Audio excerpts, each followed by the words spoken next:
Recording. All right. Hello, lovely people. Welcome to Kolbers Corner for another go around. I'm sitting down to talk to Rene Kneyber. How'd I Hi. go?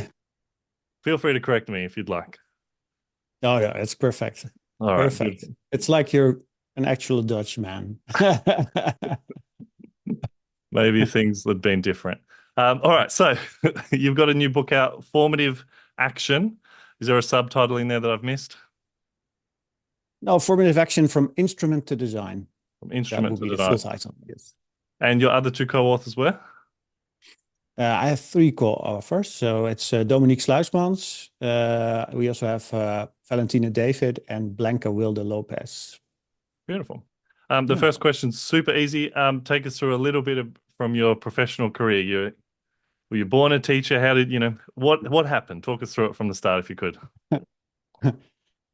I started teaching in 2002. And basically, I didn't plan on going into teaching, but I was working for an internet company at the time, and I developed carpal tunnel syndrome, Hmm. and I couldn't do anything with computers. So I thought, what job could I do where you don't need a computer? And there weren't many jobs that where you didn't have to use a computer for.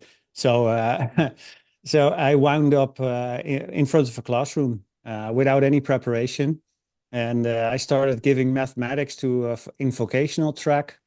And then yeah, I sort of like I first I ran into lots of classroom management issues, of course. And Mm. then after a while, I started when everything settled down and all the kids quieted down, I started running into the problem with that students weren't performing as well on their exams as they could have. So I felt that, you know, them being doing all the work that they were doing, that they were not performing as they should. And then I have actually found something that nobody had heard of in the Netherlands, which was called formative assessment. And I Mm. started using that in 2010. And so I've written about classroom management. I've written about 20 books in total on classroom management, on formative action, but also on educational policy. So I've written a book that came out in English in 2015 called "Flip the System: Changing Education from the Ground Up," Mhm. which also had an Australian spin-off. And so I've been working on like classroom work, but also on educational policy. And for 8 years, I was a crown member of the Dutch Education Council, Mm. which is a council that advises Parliament and Cabinet on all things related to educational policy. Okay. Oh, that sounds exciting. That sounds like every country needs. Yeah. So it like a direct line from teachers. So you're still in the classroom or you're half in, half out? How would you frame yourself at the moment? Yeah, I haven't taught a lesson since 2018 because Mhm. I always wanted to, like my ambition was to blend the two together. So being a consultant for schools and also being an actual practitioner. So for a long time, I taught for 3 days in a week, and then 2 days in a week I would be off, writing or consulting or advising, and Mm. that was actually a very good combination. But formative assessment, as we then still call it, really took off around 2016 or 17. Like Mm. all the schools wanted to do something with it, and I was just the work was piling up, and at a certain point I had to make a decision. Am I going to stay in front of a classroom and do that, or am I going to pursue this work in consulting? And I wound up choosing the latter. Yeah. Yeah, gotcha. Okay.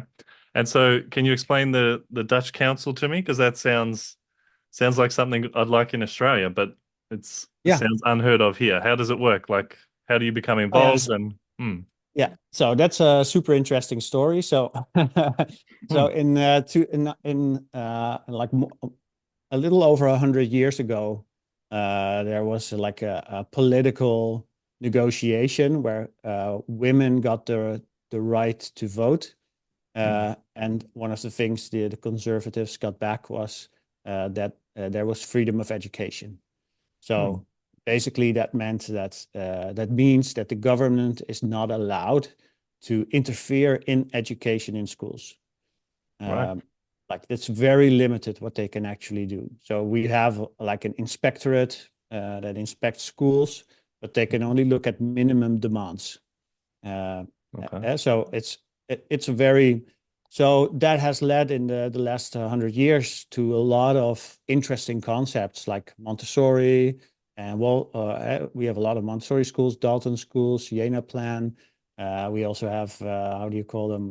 The Rudolf Steiner from Rudolf Steiner, the Waldorf. Mm. Not We sure call how them you. Steiner schools here, but yeah. Oh yeah, Steiner schools. Mm. Yeah, exactly. Yeah, yeah. We call them free schools in Holland. Mhm. And so we have a lot of concepts. And one of the things to protect that freedom of education, there was a Dutch Education Council that advised on keeping that freedom there in all policy. So it's actually part of the constitution that there's like freedom of education, and the Education Council is there to make sure that still keeps being there. Mm. Um, and but I was the first teacher in 100 years to actually be part of the council. So I wrote that book, Mm. Flip the System, that I talked about, which is a Mm. lot about giving teachers more of a say in education policy. And one of the things we said was, well, there's no teacher in the Education Council. How come? Mm. And then the next round of when there were vacancies, they told us, well, or I applied and then I got selected. And Mm. yeah, that was pretty cool. So I was working with all these professors and, like scientists on, on writing advice for the cabinet and parliament. Yeah, Yeah, wow. Okay. it's I really should, cool. yeah, Yeah. I should Uh, at this point say Flip the System is one of the books I credit with changing my life. So, oh, good really? job on that. Wow. Yeah. That's Like, amazing. I just thought I was a teacher like everyone else, just teaching and Yeah. living my life and going about my business. And then Hmm. I read that book. And as you say, all of the spin-offs that followed. And in 2022, a colleague and I co-edited a book called Empowering Teachers and Democratizing Schooling, which basically the inception was reading books like Flip the System and Flip the System Australia. The idea is you flip it, blah, blah, blah. And I was just essentially looking around the staff room. And I was like, if we flip the system tomorrow, the Hmm. majority of myself and my colleagues wouldn't know what to do. Yeah. Like they Hmm. hadn't kept up with education news, theory, policy, Hmm. let alone, be willing to step up into, let's the education council as you call it there. And so I was like, okay, first in an Australian context, we need to empower teachers and democratize schooling so that they're kind of doing two things at once, engaging with democracy and empowering teachers. But that's just my spin. And my first question is probably pretty stupid now that I've heard you talk about your 20 books, because I'm like, how do you go from there to formative action, with John Cat Hmm. Publishing, which my brain says are fairly conservative. Hmm. It's like you've published the Communist Manifesto, and then you've published, like how to um how to make checkouts quicker at the supermarket or something. So, Hmm. Hmm. but having now heard that you've written 20 books, it's like, well, this is just one of 20, So ignore that question. It doesn't really make sense. But how do you talk us through some of 20 books? Like, what are they on? How do you go? Because the ones that I know seem polar opposites, but sort of fill in Yeah. some of the blanks for me if you Hmm. could. Yeah. Well, I don't feel that they're opposite. Like they're opposite in terms of like the topic or the like the the granularity of it. But in Mm, essence, it's about the same thing, which is what you were talking about empowering teachers on in their classroom or outside of their classroom. So to me, what the formative action book is about giving teachers ownership over their lesson goals, and the lesson goals over a series of lessons, and to become aware of the thing that you're trying to achieve. So thinking about that improves your agency, which is also an important part mm, of the Flip the System book, of course. Yeah. But also, like for a lot of teachers, the way that we approach formative action also feels in a sense like a liberation. Like I can put my books away, and I'm the one that should know about the things that I'm trying to achieve and how I want to achieve them. So in that sense, it's like the same for me in the same category. Although I can understand it from the outside, it looks like, well, you have this manifesto.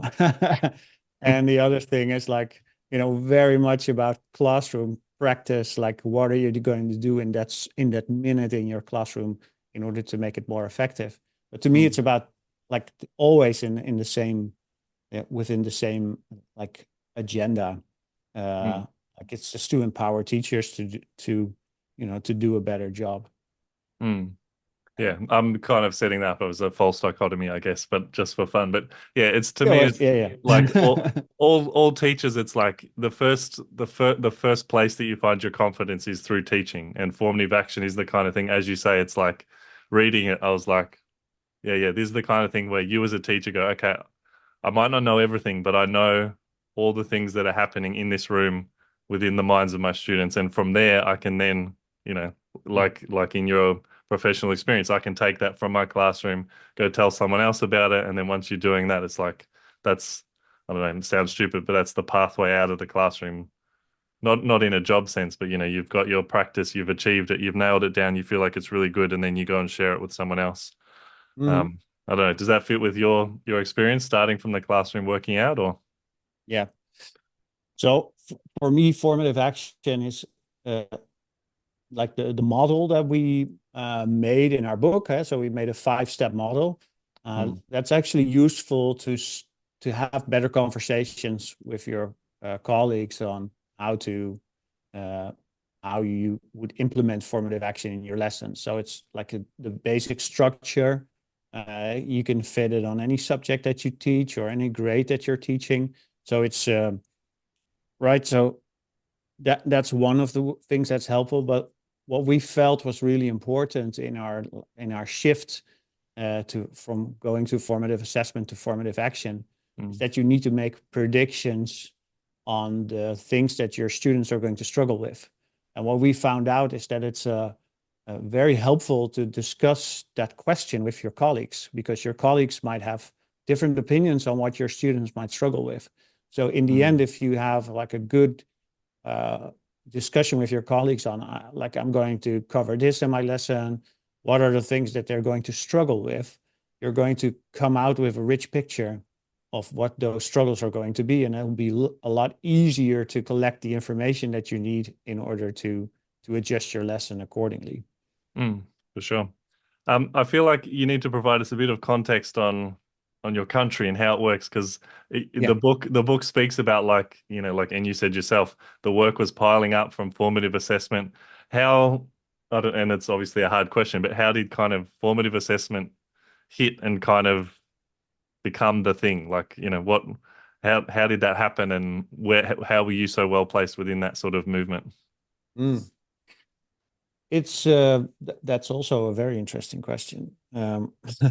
So my take on how this happened is that, um, like, first of all, it took a very long time for all of us to get engaged with formative assessment. So most other countries started around 1998, and like the first time the word was used was in 1968, I think. But in 1998, it got popularized by Dylan Wiliam and Paul Black, who Mhm. wrote the book Inside the Black Box, Yeah. which really kickstarted in a lot of countries like this happening in classrooms. Because at the one at one side, policymakers were very interested in it because it's a cheap way to improve the effectiveness of education, Mm. and but teachers were also very like taken by it because they felt that it could actually like help them in a number of issues that they were having. Mm. So I could understand it took off in the international context, and I also understand that it didn't take off in the Netherlands because it's like we don't really have a very good knowledge distribution uh, system set up in our system. So Mm. it's very hard for knowledge to go around. and also because it has no top-down organization because of the freedom of education. Like in England, for example, the government said we're going to call it assessment for learning. It looks like this, and everybody should use colored cups. But in the Netherlands, those kinds of things don't happen. Like there's no government saying you should all do this. So what happened is that I started using it in 2010, and it is like it has a certain appeal, right? So if you start using formative assessment, you see the immediate effect on your students. Like when you never used it before and you start using it, you see like a total difference. Yeah. And then what happened is I was giving workshops about it or giving like a keynote, and people that were there were like, oh, let's try this. And then they would try it and they would be really enthusiastic about it. And then that would sort of spread. So what happened is that I think nearly every school in the Netherlands are in secondary education at one point between 2010 and now has said, we're going to work on formative action in our schools. Like they just made it part of their plan, but it was their own decision to do so. And that doesn't mean that you don't have issues, but it is a very bottom-up movement. Grassroots, yeah. Yeah, very grassroots. Yeah, right. So that's very interesting. But then, like, that doesn't stop you from having all the issues other countries have. So, so what's very interesting is that in 2016, this book came out called Assessment for Learning: The Challenge of Implementation by Linda Allal and Danny Laveau, and they wrote about what went wrong in all the other countries. Like they have all these pieces on like what went wrong in New Zealand, what went wrong in Australia, what went wrong in Sweden, what went wrong in France. And it's very like I got like 5 lessons from it. Like those are mistakes we shouldn't make ourselves. So, and the first thing was that the name was very like causing issues. And I was seeing the same thing in the Netherlands. So formative assessment really focused the attention on the assessment part, where people felt, well, it's just an assessment and I have to mark it or I have to grade it or not grade it, but you know, and just provide lots of feedback on it. But that's not what formative assessment should look like. So what I started pioneering was calling it differently, calling it formative action, because that focuses the thoughts of people on the action bit, like that you should do something with information. And to me, that's always something that was there. So if you look closely at the definition that Wiliam and Leahy made on formative assessment, it says, you know, you collect information, you list evidence in order to take the next step. But, you know, what we really stress is that you have to take that next step. And that was really helpful. So that was helpful. We also made a model in order to avoid a lot of lethal mutations that were happening. So people were saying, we're going to do I'm doing formative assessment. But when you look really closely, they were not doing like the effective principles or the effective bits that you need to do in order to get all the benefits that you might want to have from formative action. So that model has also helped, and we made that with Oliver Cavigioli from the Walkthroughs books.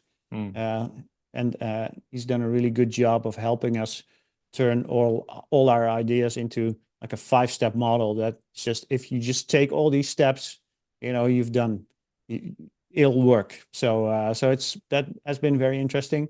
And what we've done is, and that's also why the book is called From Instrument to Design. It's because we found out that when teachers are not very curriculum aware, in the sense is that they do not really know what the goals are that they're trying to achieve, like, and then maybe they'll be able to tell you about the goals, but you know, you have to really go through a kind of thinking process in order to really clarify for yourself, when do I feel that my students have done good enough, right? So getting a good focus as a teacher on this is what I'm trying to achieve really helps to implement formative action and feedback processes in your lessons, because you'll know where you're aiming towards. And if you don't do that, and that is something that has happened a lot in the Netherlands, like I'm not sure how the situation is in other countries, but in Holland, teachers make a lot of hours, so they teach for like 25 hours or 24 hours a week if they have a full-time job, and then they will, but they will have less time to prepare, and most teachers will use a book, like a method, as we call it. Which is just something that's been made by a publisher. And that has actually led to teachers not being very aware of the goal. Like in Holland, if you talk to a teacher and they'll say, well, what are you trying to achieve? And then usually they'll say something like, I'm trying to finish these 2 pages today. So, so actually taking a step back from that and going, okay, well, those 2 pages contain lots of interesting things and things your students should absolutely do, but what's the goal here and what's the end goal?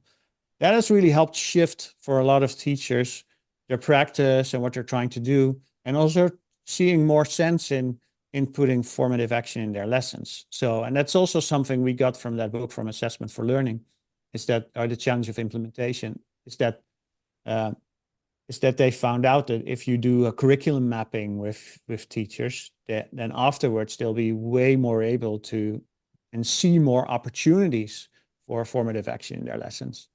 Right. Yeah, I think the context really helps, because I heard an earlier podcast you did on the book with someone else, and they were like, formative assessment, we've had it forever, and like, why bother, sort of thing. But it's really interesting. It sounds almost like, I don't know, like the Netherlands has been secluded, and you're the one person who's gone, I've seen the future, and the future says, here's what can go wrong with formative assessment. So we've reshaped it, like you say. It's like you saw into the future. Other countries tried it, they got it wrong. And here's the model that we're going to use, aimed at avoiding kind of the pitfalls that they found and all those sort of things. Like that's, and I mean, and the other thing, like here in Australia, like everything is top down mandated. Like from years 1 to 2, it's just been mandated they have to do synthetic phonics, and like it's very common to kind of have, you must do this, and then as a community we need a consultant or an expert on that thing, and you just hope that there's one around. Whereas what you're describing sounds very like organic. You're a teacher, you have a strength in this area, you start to talk about it, and everyone starts to spread the word, and then all of a sudden you're the person, rather than, the government has said you're the person. Though I guess in a way they did eventually when you joined the council. But that's fascinating to hear. Does it feel like, do most Dutch people read outside of Dutch publications? Like, does it feel secluded or excluded or anything like that, or is that just, I don't know, how does that happen? Well, I think the situation in the Netherlands is just like pretty similar to other countries. Is that as a teaching profession, you'll have like a small group of people that are very innovation minded and very much reading everything that comes out. And in Holland, most people speak English or are able to read English. So, and usually that will not stop people from like in English language, they'll read anything that comes by. So you always have this select group. And then in the Netherlands, you also have this group that doesn't read in English, but they're very innovation minded, and they'll read anything that comes out in Dutch.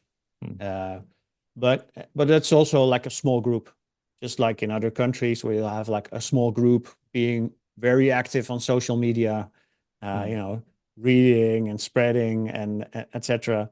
And then you'll have like this huge group, the sleeping giant, as it's also called, is and that's the people that you don't automatically reach in a first attempt. And so what and they're quite hard to reach because they're also not on like the social media that other people are active on. So you won't find them on Blue Sky or on LinkedIn. Usually they'll just be on Instagram, doom scrolling or whatever.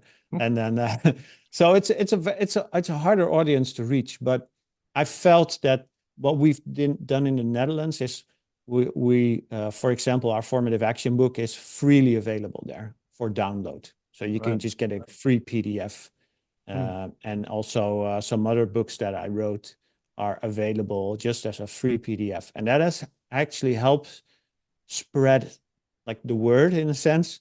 Is because it's much easier to get a free book on a teacher education training program, right? So if you want to if it has to be part of a book list, you know, it'll take you 1.5 years as if you're a teacher trainer to get a book on the book list so that you can use it. But if it's free, then nobody really cares. So you can just say, well, download the book, and then, you know, we'll have a read through pages, this and this. So that has been very helpful in order to also like spread awareness, but also because, you know, those innovators in the teacher profession, they can easily say, well, they don't have to say, you have to read this book and you have to buy it. You can just go like, this is a very interesting book. I'm just going to send you the PDF. And then that has actually also helped to spread like our vision on how you should be doing formative action, for example, because, you know, it's like there's no barrier to the knowledge. Yeah. And how does that work? How do you release a book open source? Like you've got a publisher in the UK and etc. And is it common to do things like that? This In all the sounds Netherlands, very it is. strange to me. Yeah. I'm sorry. Yes, we're a very strange country. You're like, I write a book, then I just give it out as a PDF. Yeah, It's like, yeah, how does that work? exactly. Why? Yeah. Well, we've done like we have it's pretty common practice in the Netherlands. Like not every book is like not for every. It's not a good idea for every book to do it that way. But for example, there was this book called Wise Lessons by Paul Kirchner and Tim Surma and others. Yeah. And they put their book out for free, which is about like the 10 building blocks of effective instruction. And it was a paid version and also a free version. And it sold very well because, you know, some school leaders might say, well, I'm going to download this book. Oh, this is really good. This is something all my teachers should read, but they don't want to send the PDF.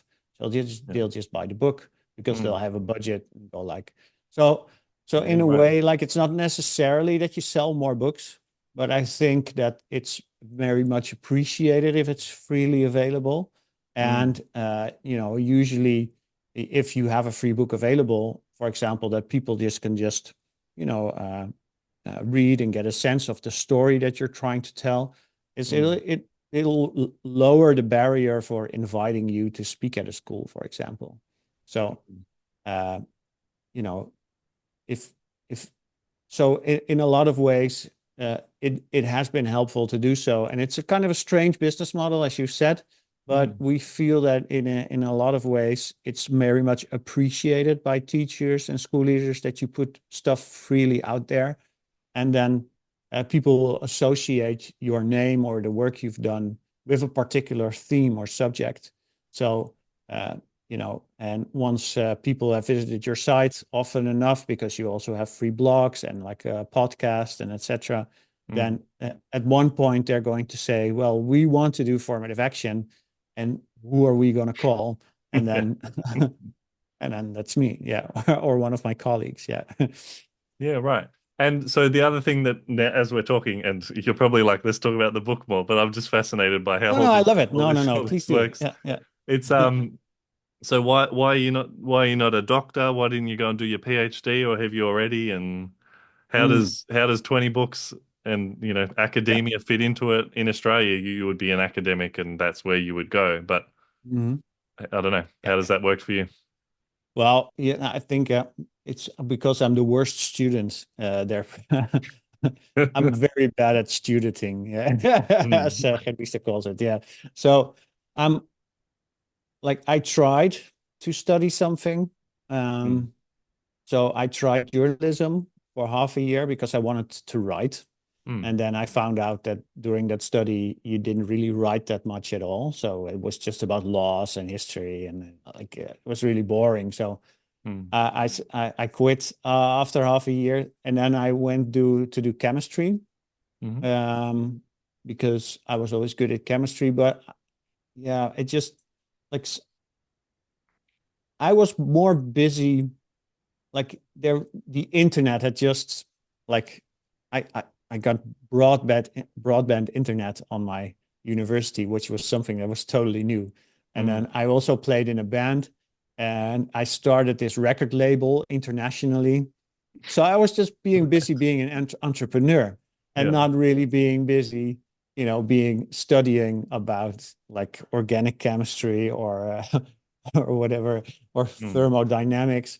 It was just not that interesting for me. So I quit after 2 years, and then I started working at an internet company, which had just been founded as a software engineer.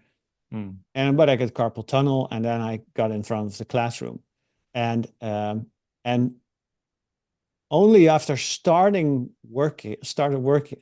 I started working, I could finish my study, because I knew that the things that I was learning were helpful for the work I was trying to do. And to me,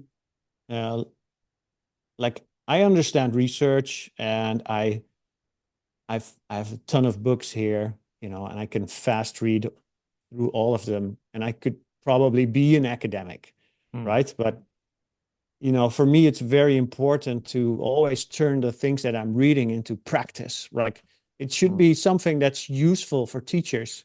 And what I see is, I thought about doing a PhD, for example, but then I would be micro-focusing on something for 5 years when I could be, developing all these things that are just useful and improving the lives of teachers like in a broad sense. So, for me, it's just about I'm very challenge driven in a way, in the sense is that I feel like, I really want to have an impact on education, and I'm just, going through all this research and books in order to help me, get there. But I feel that the academic lifestyle is not really for me. No. Yeah. Okay. Yeah. Yeah, and I'm just thinking of my own teaching career as we're talking. I'm like I'm having flashbacks. It's sort of for me the thing that changed my practice the most, I think, was like retrieval practice, which is obviously in the same. It would fit very neatly as formative action, but because I remember, I'm not that old, but I'm old enough to remember, the sort of like I've read the Inside the Black Box and all those sort of things. And as you say, maybe the framing of formative assessment, it's sort of. And, I teach teachers, and often, it's like formative assessment, summative assessment, as though they're like the same thing, like they're both tests, but one's smaller and that sort of thing. And one they don't have to sign that they've done or whatever. But yeah, for me, retrieval practice was the thing, because like almost as a viral idea, like, you don't need anything. Give the students a blank piece of paper and get them to go. If you see them looking up and to the right or to the left or whatever it is, then you've got them actually thinking, and then you might be on the right track. And one thing, like, we can go into the model if you'd like, but one thing that really stuck out to me was there was mention in there of collecting feedback in a volume and a quantity that you can manage. And I think that's like straight away your teachers will go, okay, everything's formative assessment and we're doing everything. And students are writing a journal, and I'll read the journal at the end of every lesson, and then run out of steam or run out of puff or whatever it is, because it's too hard. I don't know, retrieval practice, how does that fit in there? And and the importance of a manageable quantity. Talk to me about that. Sure. So retrieval practice is not formative action per se. So because if you're not acting on the information, then it's not formative action. You've just collected a lot of stuff. Yeah.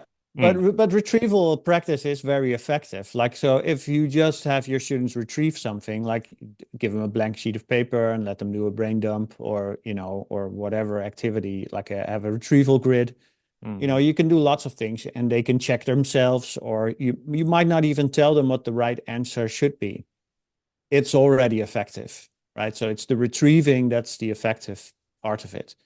But it's but not that's formative helpful for action. them, right? Rather than the Yeah, teacher almost. Yeah. yeah. Yeah, But right. it's not formative action if you're not acting. So Yeah. you should do something with the information. And that's interesting. What you said is that is something that happens a lot, is that you just ask your students to write something down, for example, do a brain dump. Mm, And then when you collect all that information, you go like, okay, so what now? Because it's all over the place. Like mm, that student made that mistake. That student didn't know what to write down. That student filled the entire page, but the half of it was rubbish. So, mm, you get all this information, and when it's not focused, it's very hard to put it into action, because you'll be like, okay, what now? You'll be overwhelmed. You'll be overwhelmed as a teacher from mm, all the cognitive load. So what we advise everyone to do is, if you want to actually put information into action, is to think ahead, that's what we call step one. mm, It's where you think about, well, where are we now? What information do I need? And what kind of decision am I going to make? And then what is the things that I'm probably going to see? Like, what are the things that they'll probably do wrong? And that mm, will help you create focus in your question. Like, you can't just ask any question. I need to ask that question. And then I might provide them with a number of answer options in order to get those misconceptions, to really get a quick grasp of their misconceptions. Like, if they all answer A, I know they're doing this and this wrong. And then mm, I'll know what to do. So creating focus, and we call that spear fishing. So good formative action looks like spear fishing and not trawl fishing. mm, So what you're just trying to jump into the water with a spear and go for that one fish that you were looking for. And mm, if it looks like trawl fishing, you're just throwing out that net, and then you'll get everything onto your boat, and you'll have fish, but you'll also have a bicycle and algae and rubbish and whatever. And mm, you'll be like, okay, what am I supposed to do with this? So if you feel like formative action feels like, what am I supposed to do with this? And you're not doing anything, then it's not mm, formative action, which doesn't mean that it's like wrong or something. Retrieval practice is like fantastic to do. But if you want to do formative action, then it's probably helpful to create more focus and to mm. have this thinking step before you run it in the classroom, is where you go like, well, these are the things these are the things I need, and these are the things I expect to happen. Yeah, right. Okay. Well then, oh yeah. And the other phrase that really jumped out at me was the feedback graveyard, which I guess is the, the troll fishing, related to the troll fishing maybe, but Yeah, yeah, just the sheer amount of feedback that's written and never acted on is, yeah, I don't know. Talk to me about that. yeah, sure. So what we feel is like an interesting thing that I read in literature on formative assessment is that it's usually about student independence, like promoting student independence. Mm, But there's never really, like, in my opinion, a book that has really dove into the issue. mm, So how do you actually promote student independence? And then what we try to advocate in our book is that your formative action is going to look different from like when your students are beginners or when they start becoming more proficient. You'll mm, have your formative action will look different, and the role of your students will change. So if you want your students to have independent mastery of a certain skill at mm, the end of a unit or a chapter or whatever, then uh, during that process, they should do more of thinking and more of the deciding and more of the acting in the mm, process of formative action. So if you're at the end of the chapter and you're still doing all the work as a teacher, then something is definitely wrong. And mm, so what we do in the book is we write about transformative feedback. And that's basically about um, like the problem that most teachers have with feedback is that it costs a lot of time, and students usually don't do enough with it. So you'll mm, spend a lot of time grading or marking or providing feedback or comments, and then you'll give it to your students and they'll just go like, oh, whatever, like throw it away or not acting on it. mm, uh, so but what we sort of discuss is that there's this whole new line of feedback research by Naomi Winstone and David Carlos and David Boud, who write about, that usually we'll have an old paradigm on feedback, where we feel that feedback should be uh, provided by the teacher, should be very action oriented. You should tell your students exactly how to improve, like in small steps. And then the thing they say is, well, that's actually not true. So what those researchers write about is that if you want to make your students like, if you look at the old paradigm, then it's all about wrapping the package, right? So I have my feedback and I give it a nice wrapping, then students will probably do something with it. But that's not very like a helpful way of looking at it. So what they do is they change the focus on the students. And they're like, well, how do we organize feedback in such a way is that students will make more use of it, but also think about it more. So in our book, we have this new definition for feedback, which is, feedback is information that makes you think before you act on it. And then what happens during a learning process is that when your students are beginners, they probably they're not able to think that much about something.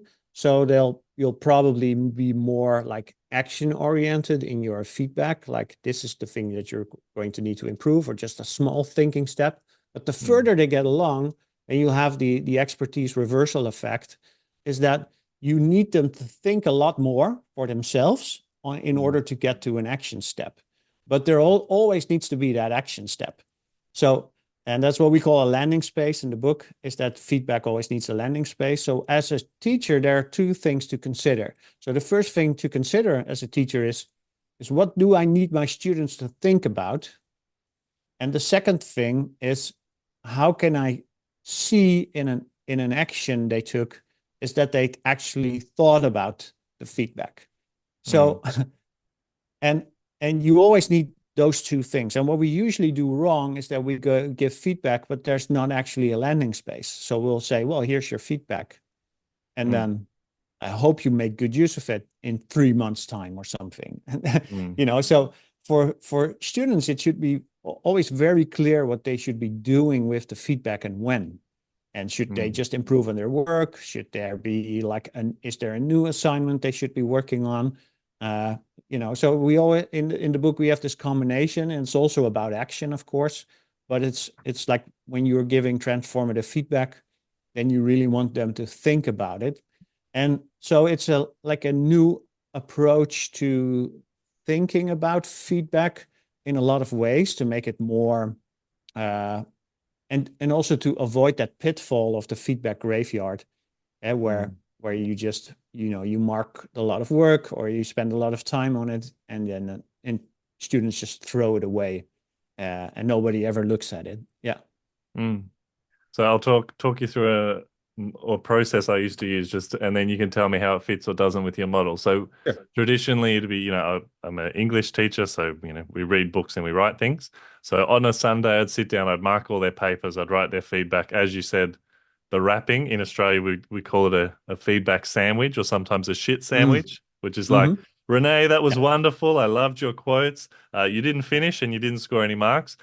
Next time, keep it up and stay strong. And it's like, well, the important bit was the middle. But anyway, so I'd mark all their work. I'd make a PowerPoint of like, here are some really good examples. I've taken pictures of kids writing, and I've said like, here were the common errors. And again, there'd be pictures of students writing, but the students don't have to put their hand up and say, hey, that's mine. I messed that up or whatever.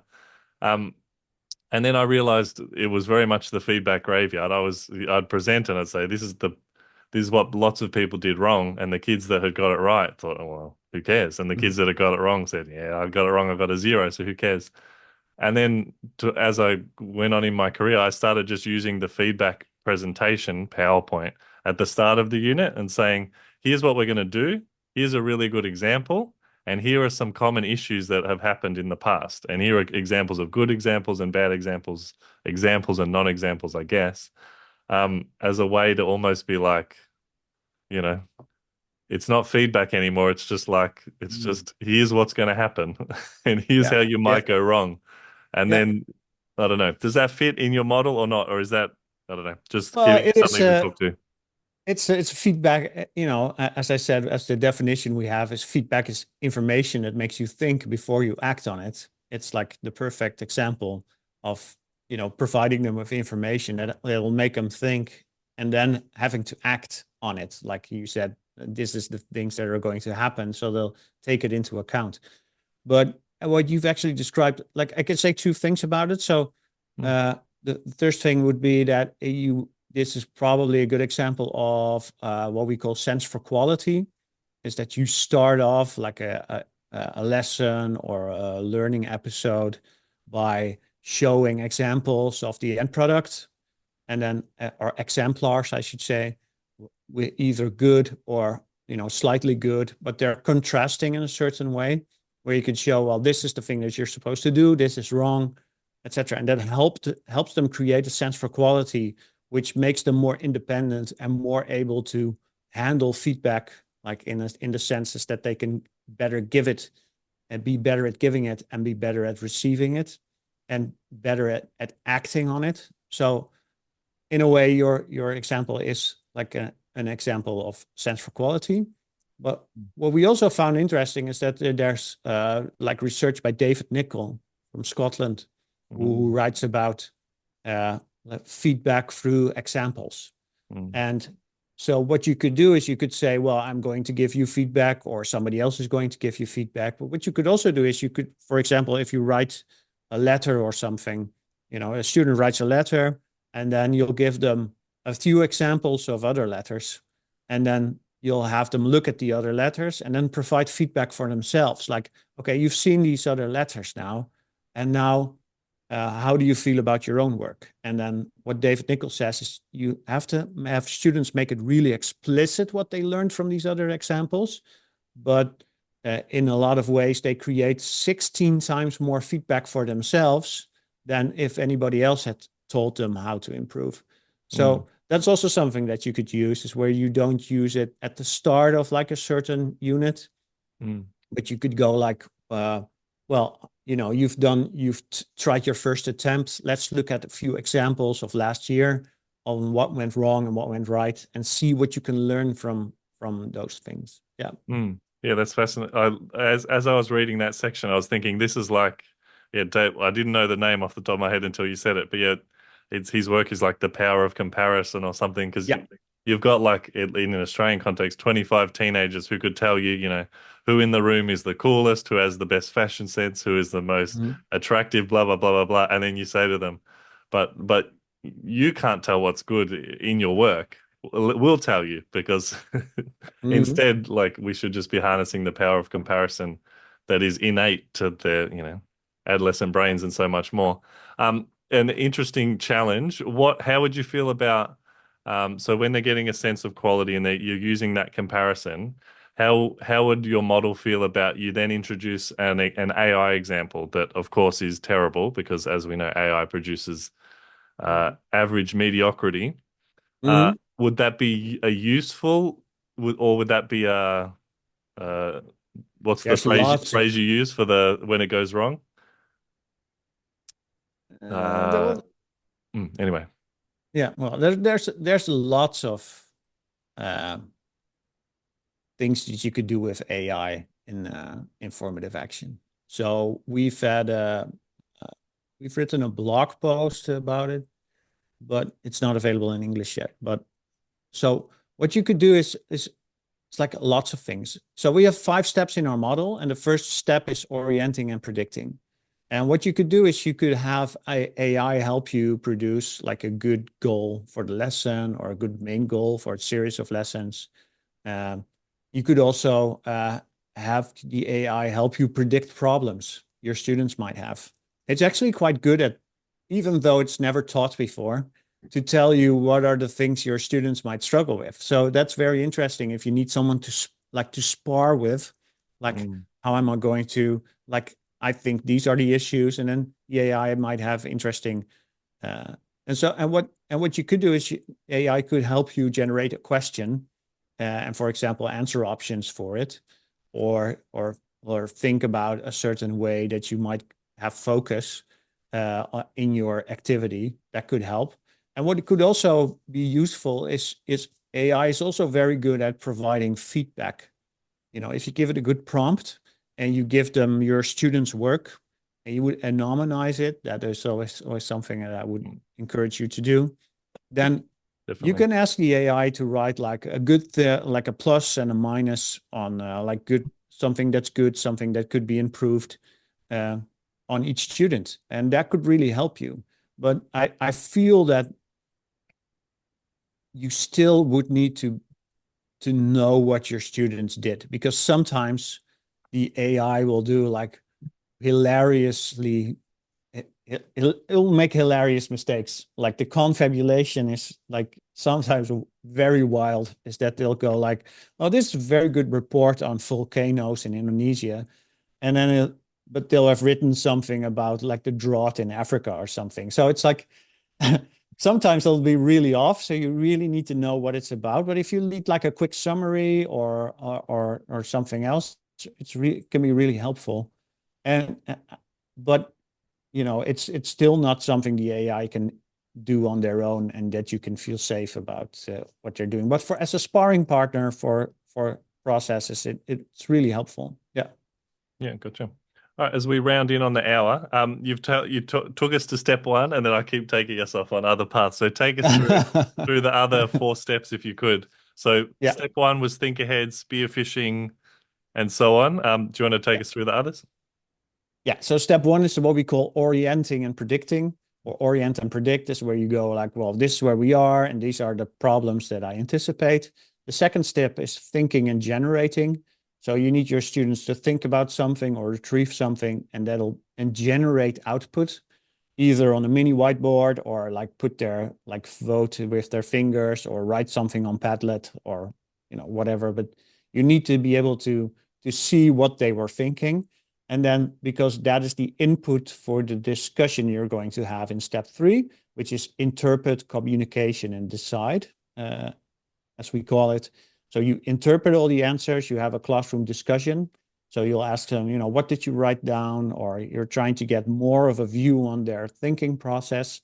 And then ultimately, you or your students is going to make a decision on what to do next. And that is then step 4, is that you take a follow-up action, which could be a follow-up action for the whole class, like reteach something. Or it could be on a very individual level, is where one student says, well, I'm going to improve on this, and the other student says, well, I'm going to work on this. Doesn't really matter, because in step 5, you're going to check whether that follow-up action has worked. That's what we call verify, reflect, and predict, is where you check, did it work? And then you'll know what to do next. And you can think about, well, what might be the next problem that we're going to run into.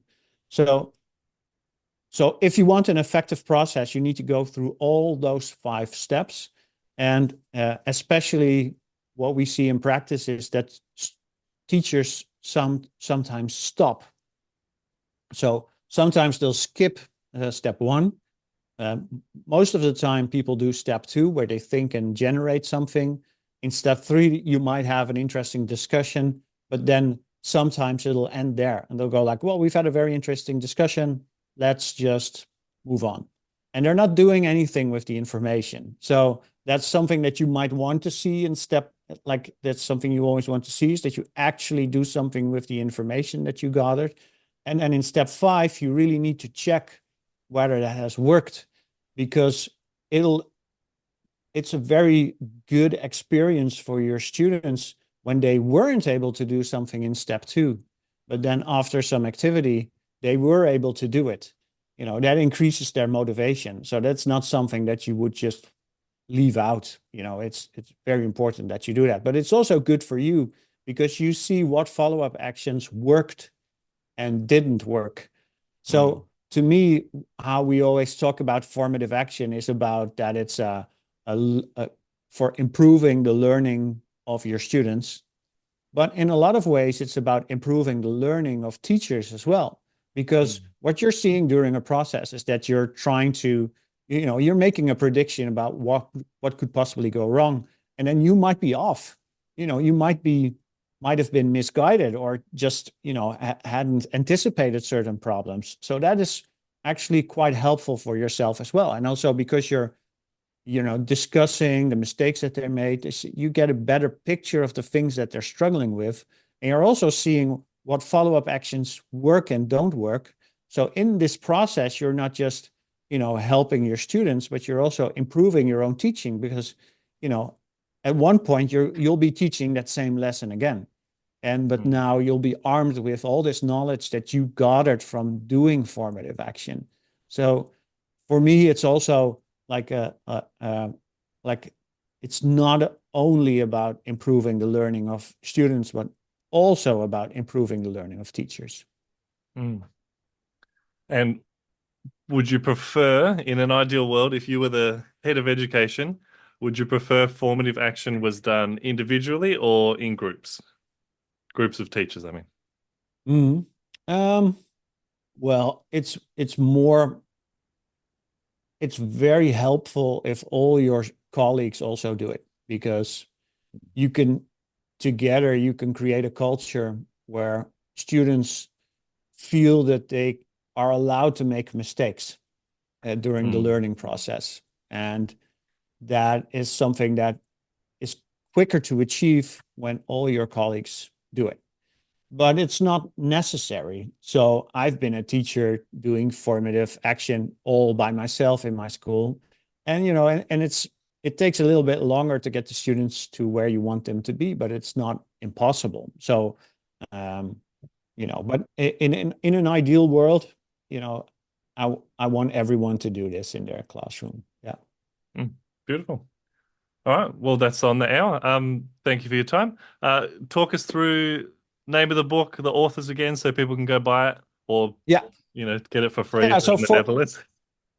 So what we have is if you're interested in formative action, we have a free online course on formativeaction.com, formativeaction.com. If you just Google it, then you'll find it. And then we'll have a free course on our model, which is very lengthy. It's like a huge, it's packed with content. So if anybody's interested, they can check it out. And you can also get a free chapter on feedback that Stephen talked about, that he found interesting. So that's something that you might do. And the formative action book is available from John Catt through their website, I think, or Amazon or wherever. So so thank you for having me here. And we also have our own podcast, which is a very short podcast. Like we have very brief episodes on anything about formative action. Beautiful. All right, René, thank you for your time and thanks for writing such good books that changed my life. Thank you. Thank you. Thank you. All right.